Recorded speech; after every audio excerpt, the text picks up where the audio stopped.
اللہ رب الجلال نے قرآن مجید برہان رشید میں ارشاد فرمایا کہ وبالوالدین احسانا،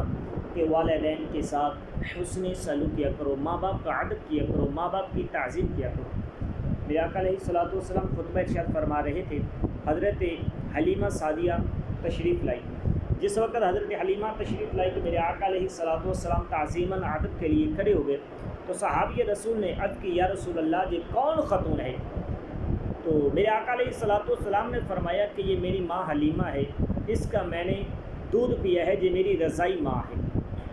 میرے آقا فرماتے ہیں کہ میں اپنے ماں باپ کا ادب و احترام کرتا ہوں، میں اپنے ماں باپ کی تعظیم کرتا ہوں، تم بھی اپنے ماں باپ کی تعظیم کیا کرو، اپنے ماں باپ کے سامنے تلخ کلامی نہ کیا کرو، ماں باپ کے آگے زبان نہ درازی کیا کرو، ماں باپ نے جو کہہ دیا ماں باپ کی بات کو تسلیم کر لیا کرو۔ میرے آقا فرماتے ہیں کہ میں عشاء کی نماز پڑھا رہا ہوتا،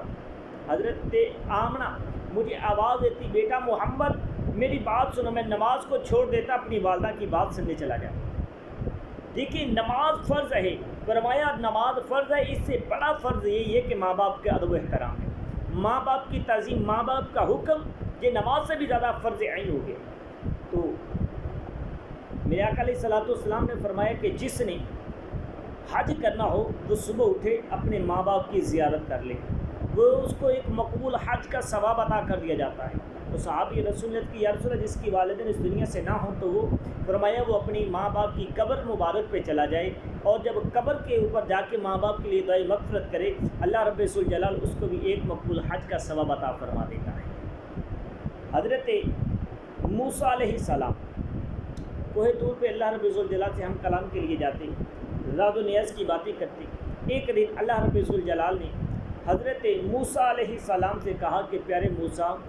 اب جب بھی کوہ طور پر آنا ہے، جس وقت بھی میرے ساتھ ہم کلام ہونا ہے، اب آئندہ کے بعد ذرا سنبھل کے آنا۔ حضرت موسیٰ علیہ السلام نے عرض کی اے میرے مالک پہلے کبھی ایسا حکم نہیں دیا، اب حکم کیوں دیا جا رہا ہے؟ فرمایا موسیٰ جب تم گھر سے باہر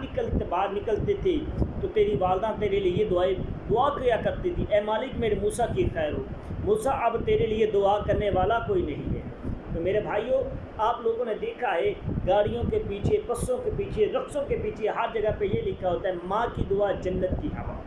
ماں کے صدقے انسان کو جنت ملتی ہے، کیونکہ جنت آسمانوں کے اوپر میرے آقا علیہ الصلوۃ والسلام نے آسمانوں سے کھینچی اور ماں کے قدموں میں لا کے رکھ دی۔ فرمایا ماں باپ کا ادب کیا کرو، ماں باپ تم کے قدموں میں جنت ہے، جنت اگر حاصل کرنی ہے تو ماں باپ کی تعظیم کیا کرو۔